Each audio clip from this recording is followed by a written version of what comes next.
তো সৌদি আরবে এখন বাজে সকাল 5:30। এখনও অন্ধকার আছে। তো আমি আমার রুমের ছাদের উপর আসলাম। তো এই সময়টা অনেক ভালো লাগে, কারণ এই সময় অনেক বাতাস আছে, আর একটু পরে রোদ উঠে যাবে। আর রোদ উঠলে পরে তো সৌদি আরবের মানে পরিবেশটাই চেঞ্জ হয়ে যায়। তো আমি এখন আছি ছাদের উপরে। তো আমার রেস্টুরেন্ট হচ্ছে এইদিকে, আর এটা হচ্ছে টাওয়ার। সৌদি আরবে বাংলাদেশের মতোই টাওয়ার থাকে। আর আমি যে এলাকায় আছি এই এলাকায় কারেন্টের তারগুলোও বাইরেই থাকে, ভিতরে নেই। আর আমি রিয়াদে ছিলাম, কারেন্টের তারগুলো সব নিচ দিয়ে দেওয়া। তো এই বিল্ডিংটা নতুন হচ্ছে আমার রুমের পাশেই। তো এই বিল্ডিংটা রাত্রে কাজ চলে, সবসময় রাত্রে কাজ করে, দিনে অনেক গরম, এই জন্য কাজ করতে পারে না।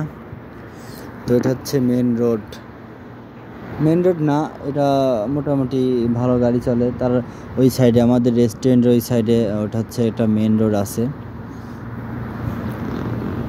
সৌদি আরবে দেখেন এতে সূর্য হালকা করে উঠছে, এখনও রোদ বের হয় নাই। একটু পরে বোঝা যাইব সৌদি আরবের রোদ কি।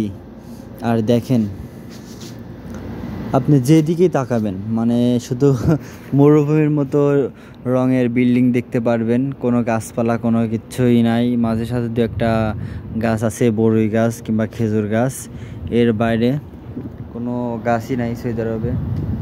তো এটা হচ্ছে আল্লাহ তাআলার রহমত যে আমরা অক্সিজেন কীভাবে পাই নিজেও জানি না। কোনো সময় অক্সিজেনের কোনো সমস্যাই হয় না।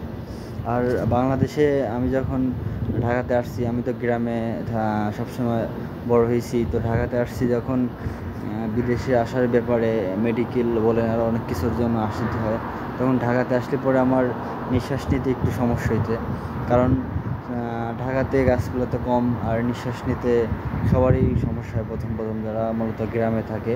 যারা শহরে থাকে তারা তো হয়তো বা অভ্যাস হয়ে গেছে, তারা বুঝতে পারে না। তো সৌদি আরবে আসার পরে হয়তো আমি ভাবছিলাম যে এরকমই হবে, কারণ সৌদি আরবে তো কোনো গাছপালা কোনো কিছুই নাই। তো আলহামদুলিল্লাহ সৌদি আরব আসার পরে মানে এরকম ধরনের কোনো সমস্যায় মুখেই পড়ি নাই। মানে এরকম বাংলাদেশে যেভাবে গ্রামে চলাফেরা করছি, যেরকম অক্সিজেন নিছি সেরকমই লাগছে। তো এটা মনে হয় এটা আল্লাহ তাআলার একটা রহমত, কারণ এটা নবীর দেশ, আর এখানে কোনো ধরনের অক্সিজেনের কোনো অভাব নেই।